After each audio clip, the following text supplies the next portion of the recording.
blown away by this crowd. I know about 100 of you RSVP'd in the last 2 days, but I'm glad to have you all here anyway. We're going to have a fantastic evening, and I promise, in the public knowledge tradition, there will be plenty of time for drinking and schmoozing. We purposefully did not want to have the typical sit-down server dinner where you have to stick with the people you don't really want to sit with all night, just so we can move around and have fun. And of course, we're going to have the roast, which is, I can assure you, if anybody wants to use kid gloves, you roasters, don't do it, because I can take it and I'm going to give it right back to you. So don't let up. That is right. That is. I'm throwing down a challenge right now. So before we do we're going to do our awards first. We're going to open the bar again, eat, and then we'll do the roast probably around 8 o'clock. And then we've got this place to when? 10 o'clock? So people can stay as long as they want and just party and drink and bankrupt us. So I just want to thank a couple people before we start. First is my fantastic friend and colleague, Maura Corbett, who volunteered to be the mistress of ceremonies for tonight. God bless her heart.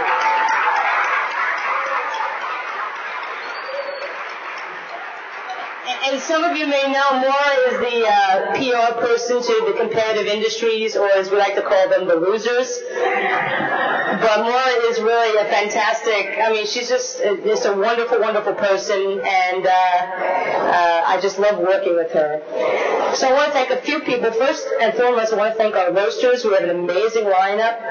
Tom Power from I'm Not Allowed to Say Where, Laura Racine, Public Knowledge's seed fund, original funder and co-founder, Gary Shapiro from the CEA, Representative Ed Markey, Vanya McCann from Sprint, Rick Britt from Google, and last but certainly not least, Commissioner Michael J. Copps, and I cannot wait to hear Commissioner Copps roast me. I also want to thank the judges for the awards, which I'm about to give. Craig Aaron from Free Press, Pat Aufderheide from American University School of Communications, Ty Brown, former FCC Commissioner, Jessica Gonzalez from the National Hispanic Media Coalition, and Chris Sprigman of the University of Virginia Law School. I also want to thank Bob Schwartz and the Bob Schwartz Quartet. Thank you so much for providing the music for the evening.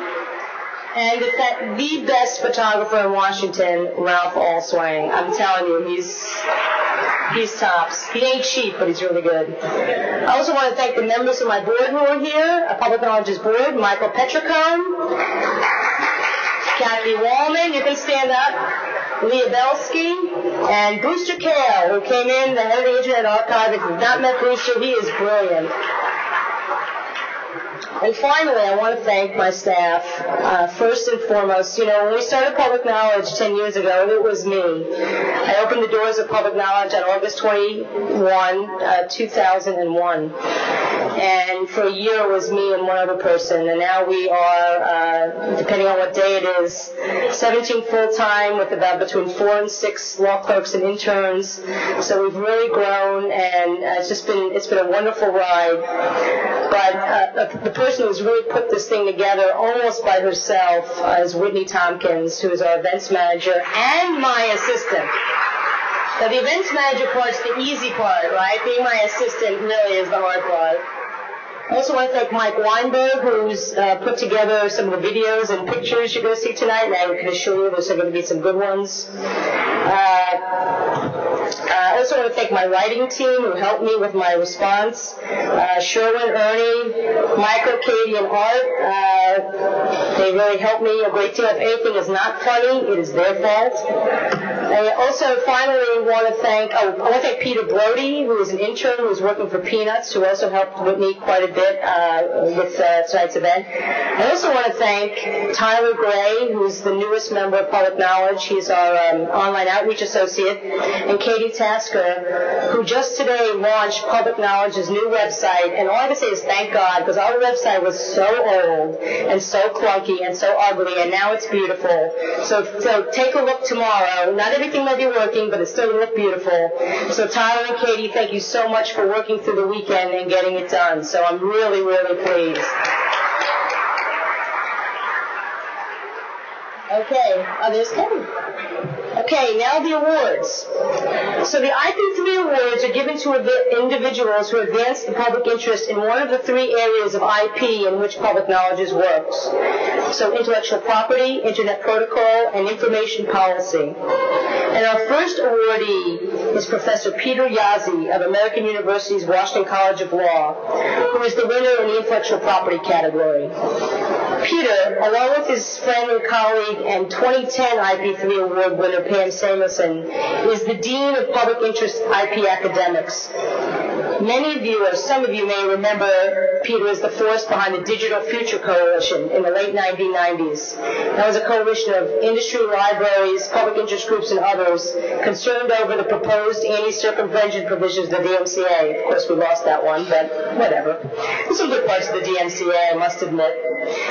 Over the past few years, he has, along with his colleague Pat Afterheide, been the driving force in the effort to preserve and expand fair use. There are guides to fair use, best practices for documentary filmmakers, open courseware, poetry, online video, user-generated content, and others are widely used and praised. Now, Peter is on sabbatical this summer in Europe, so he couldn't be here in person, but he did send his remarks via video. Our second award winner in the Internet Protocol category is Senator Ron Wyden, Democrat of Oregon. Frankly, he could have been a winner in any of the three categories. His record of promoting and protecting a free and open Internet is unmatched in the Senate, and he is not afraid to stand up to enormous pressure to do what he thinks is right for the American people. We're seeing that right now in the fight over the Protect IP Act. Perhaps his signature accomplishment in technology policy was the championing of the good part of the Communications Decency Act, Section 230, which ensures that Internet intermediaries have a safe harbor from liability when they cannot control the content on their services. This provision allowed the Internet to grow into the great engine of creativity, economic growth, and innovation that it is today. Thank you so much, Senator Wyden. I consider you a hero. And Senator Wyden had to fly to Oregon this evening, so his award will be accepted by Jamie White, the Staff Director for the Senate Committee on Finance, Subcommittee on International Trade, Customs, and Global Competitiveness. It's a mouthful. Jamie?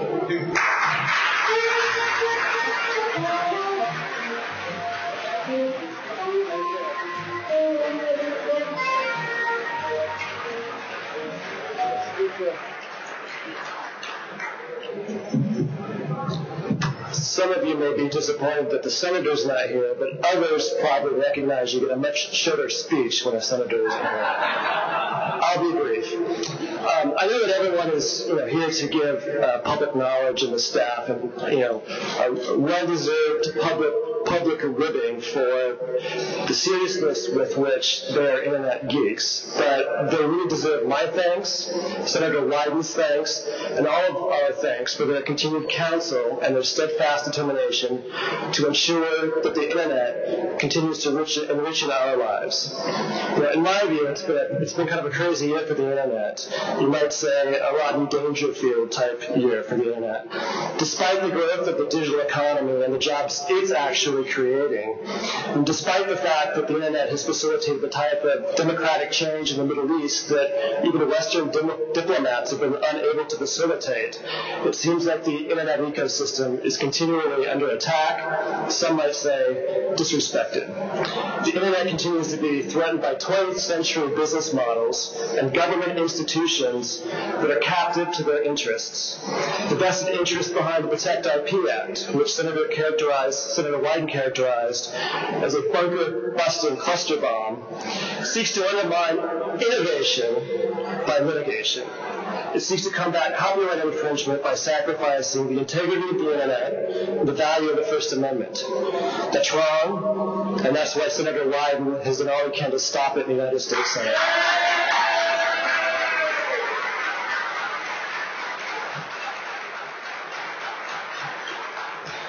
The digital economy is also threatened by the so-called Anti-Counterfeit Trade Agreement, or ACTA, this year. ACTA, without all of our work, could have been an agreement that undermined the protections that we have in our domestic law, like Section 230, which protected valuable Internet assets from litigation and liability, and ensures that the Internet as we know it in America is a marketplace for ideas and represents the shipping line for 21st century goods and services. So on behalf of Senator Wyden, thanks to Public Knowledge for this prestigious award, and thanks for all of them and all of you for helping us fight a lot of really bad ideas this year.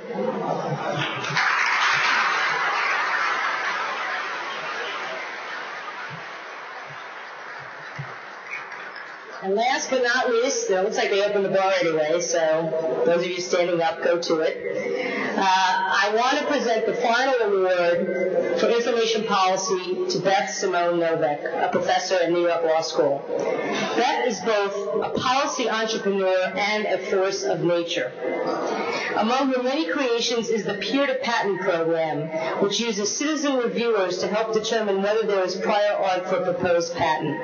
A lot of people talk about patent reform, but Beth actually really works it and does it. It was adopted by the U.S. Patent and Trade Office as an experimental program. From 2009 to 2011, she was Deputy Chief Technology Officer of the U.S. government in charge of creating and implementing the Open Government Initiative. And create and implement she did. When she was at the White House, I remember getting an email every single week about some project that the office had launched to ensure greater government transparency and improve the quality of information online. But equally as important, probably more important, she changed the culture of government to a point where openness is considered the gold standard to which every agency aspires. Ladies and gentlemen, my friend and a great public servant, Beth Noveck.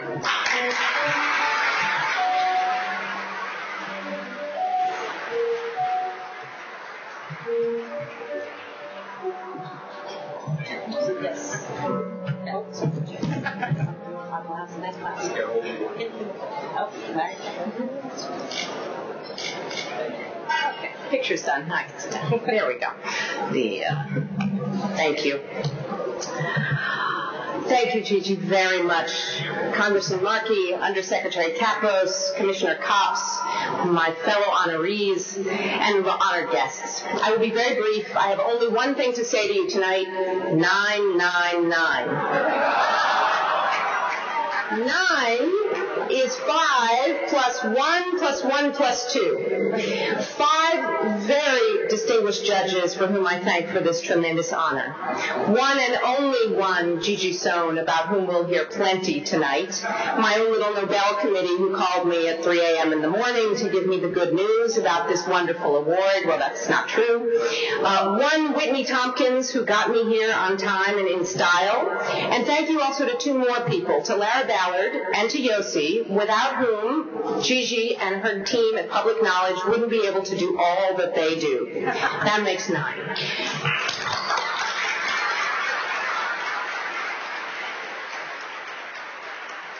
9 is also for 2009, the year we started the Open Government Initiative, a combination of platforms and policies which set in motion, I hope, what will end up being a long-term cultural change in our government and our democracy to replace closed hierarchy with collaborative networks.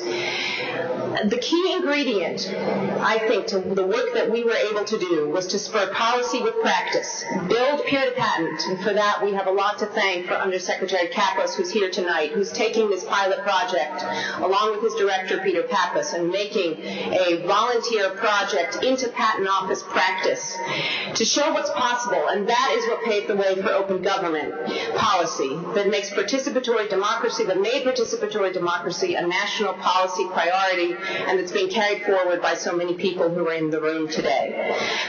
Platforms and projects like buildingdata.gov, and today every federal agency, 16 states, 20 cities, the Florida in the U.S. and 20 countries abroad and countless other cities around the world are striving to create and publish data in digital form. More than 44 countries showed up together with the presidents and prime ministers, heads of state from 8 countries a few weeks ago in New York to affirm their commitment to open government principles and to open data, and to go home and translate that platform, data.gov, into policy. That's 16 plus 20 plus 20 plus 44 plus 8, which is 108, or 12 times 9. It's the Open Gov conspiracy.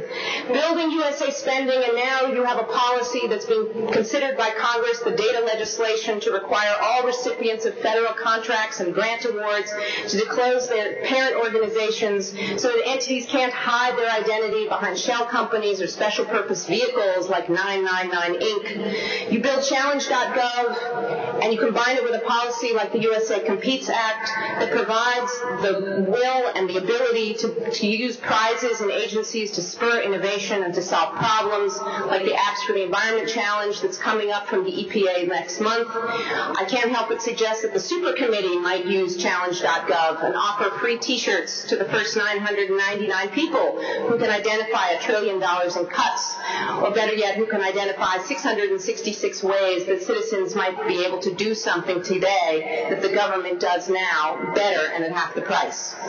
So why are so many working so hard to push the open government boulder up the hill of traditional, closed, hierarchical, bureaucratic government? They're looking out their windows on Wall Street or in Tripoli or on Tottenham Road and seeing that we have to make citizens partners in governance. Data transparency is just a means to the end of empowering people to build apps and visualizations, to participate in policy making, and to take power away from hierarchical organizations to create a new kind of government of, for, and by the people. And that is ultimately the goal of creating stronger and better and more collaborative democracy. Open government is ultimately, let me close by saying about the people. And it's the people who are key. It's not the work of political parties, and it is surely not the work of one person, though I really am glad to get this pretty statuette. This is very exciting. It is a great honor, but it really belongs to at least 999 members of the Open Government Initiative across the U.S. federal government and thousands of public sector innovators around the world who are working to fight for programs that engage citizens in government because they believe and they understand that we're smarter working together across organizational boundaries. It belongs to civil society leaders like Nikhil Dey and his colleagues at MKSS in India, or what he calls the skirt platoons, who have painted, and now I'm not kidding, 99,999 walls in Rajasthan, village walls, and staged public readings of data in the town square to empower citizens, rich and poor alike, to hold government to account for waste, fraud, and abuse. And finally, it belongs to the people at Public Knowledge and to all of you, to all of us who are supporters of this incredible organization, who are fighting for policies that enable digital freedoms like open and accessible technology, fair use, and an open internet. That is ultimately the fundament of an open government. For without the policies, there can be no platforms like peer-to-patent or data.gov, and in turn, no true participatory democracy for the digital age. So this is a true honor, and I thank you.